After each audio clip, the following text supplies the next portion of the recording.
Morning po. Pupunta po kaming La Union ngayon. At makukulayan na ngayong ilang weeks na plan na pagpuntang La Union. Last week kasi, hindi na naman kami natuloy kasi walang nagising. 3 a.m. kasi yung asapan. Hindi rin kami nagising, isa rin kami. Kaya finally ngayon matutuloy na. Buti nga at kinatok kami ni Kuya Hani. Alas 3 na pala hindi pa kami gising, hindi kasi ako nag-alarm. Kaya madali ang ligo na nga lang yung ginawa namin kasi magsiswimming din lang naman kami sa beach mamaya. At para makarating nga din kami ng maaga, nag-stop over nga lang kami dito, UC break ng mga boys. Sa San Juan La Union nga pala ang pupuntahan namin. Ang balak namin, doon kami sa dati naming pinag-stayhan nung overnight kami dati doon. Mga alas 6 na nga yan, kaya nagkayaan sila na kumain muna sa madadaanan namin na karinderya. At pagkatapos niyan, dumaan din kami ng 7-Eleven ni Ruben para bumili ng cup noodles. At tubig na din. At yan, nakarating na nga kami dito sa Kabsat. Pero hindi kami dyan sa Kabsat mag-i-stay. Dito sa may katabi niya, dito sa may Kalapaw. Nauna na nga yung mga kasama namin dito. Kami na lang yung inaantay para makapasok at tumingin ng cottage sa loob. Kalapaw Beach Camp. Tara guys. Mag-enquire tayo. Pero nakapunta na kami dito twice ito. Nung last na punta namin dito is overnight kami. Ngayon maghapon lang. Cottage lang ang kukunin namin ngayon.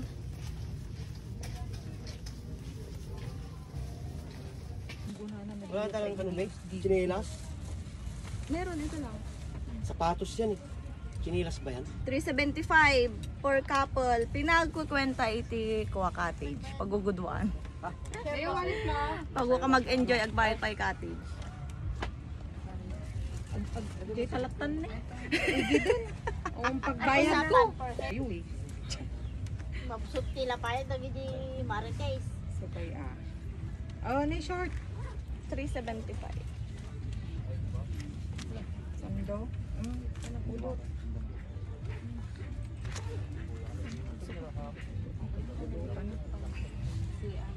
Stay with me.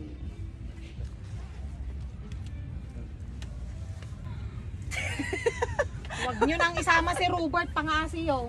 Awan titod ko, nawan ang kami makaawi dun. Pag naagukod kayo kasi ni Agukod kami. Ay clip pa, ay ni clip pa idi aji ko nga kwa nakakitaan na ni Wigo. Nya batihan tayo na tuluyan nga na pa nang idi mag-push. Tayo. Sarap ka na. ang mahiwagang cup noodles, di ba? Nagadayo-tayo nga na pan nag-cup noodles. Di mayo kayo pa sa San Juan La Union. Ano, cup noodles. Pwede ka na nawan lang araw. Ang sarap pala ng cup Masidad noodles pag kayo sa dagat ka kumakain. Talaga ba? Nag-take out na lang kaming mga girls ng pagkain namin dyan. Yung mga boys kasi dun sila mismo sa karinderya kumain. At habang kumakain kami, may dumaan na nagbebenta ng hipon at squid. Kaya bumili na lang din sila para ihawin. After nga namin kumain, nagpahinga lang kami konti. Tapos nayaya ko na sila pumuntang beach at ako ay magsisurf. Ayaw din na kasi nilang itry kaya ako na lang.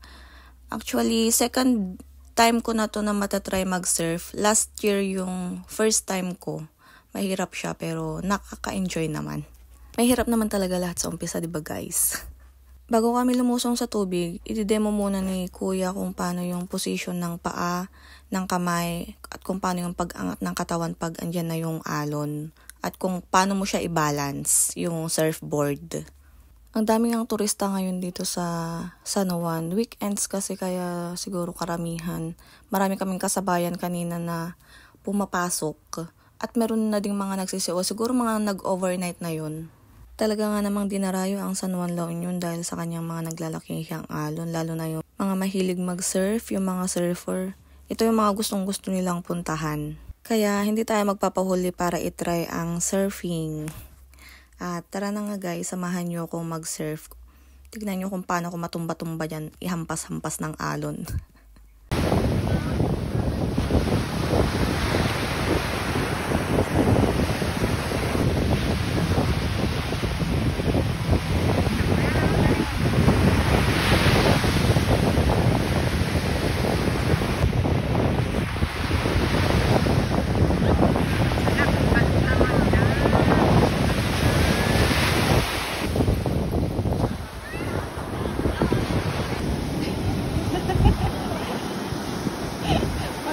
Ubusan mo ni ate Leslie na balik ka sa Magic One.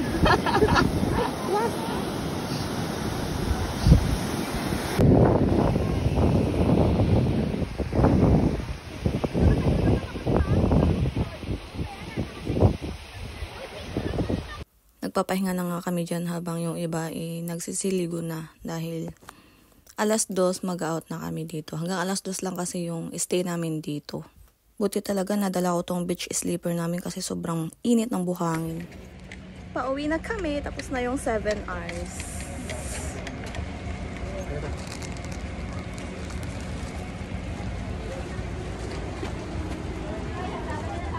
Pauwi na kami pero marami pang guests na nagsisidatingan.